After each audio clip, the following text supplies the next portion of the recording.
An evil Melbourne man lay in wait for his daughter and her new husband before gunning them down and doing one more vile thing.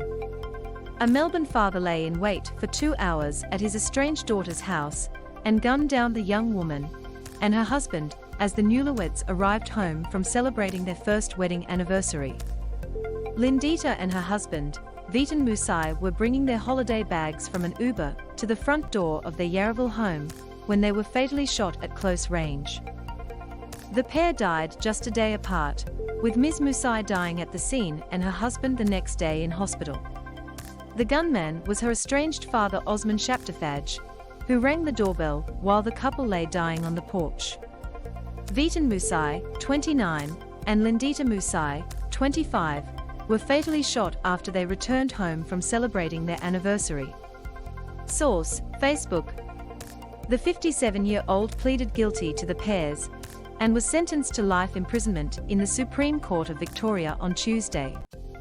"You settled upon an evil plan which almost defies belief," Justice Andrew Tinney said.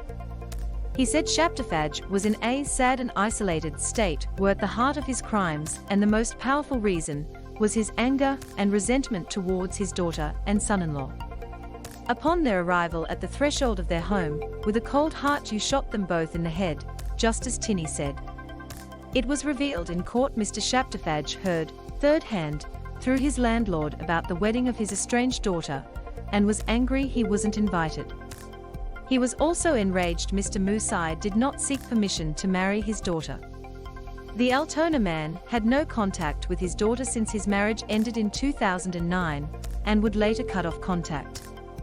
A large gathering of friends and family attended the funeral for Yarraville shooting victims. Picture: Sarah Matry.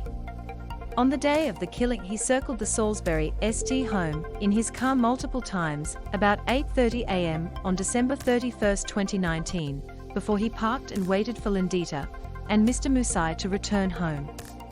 When they arrived back from their weekend stay in the city to celebrate their anniversary, Shaptafaj was waiting. He walked up behind them and shot them both in the head after they were making their way to the front door with their bags. Family members were alerted at the sound, and when Shaptafaj rang the doorbell and held a gun to his head before he fled the scene.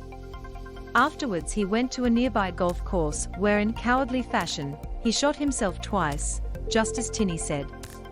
It also emerged in court the killer previously severed his own finger and mailed it to his ex-wife, along with a letter. At the pre-sentence hearing, Shaptafaj's lawyer confirmed it occurred, but it did not form part of the evidence in the newlyweds.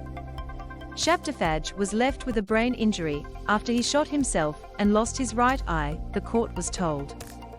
He will be able to apply for parole after 35 years behind bars.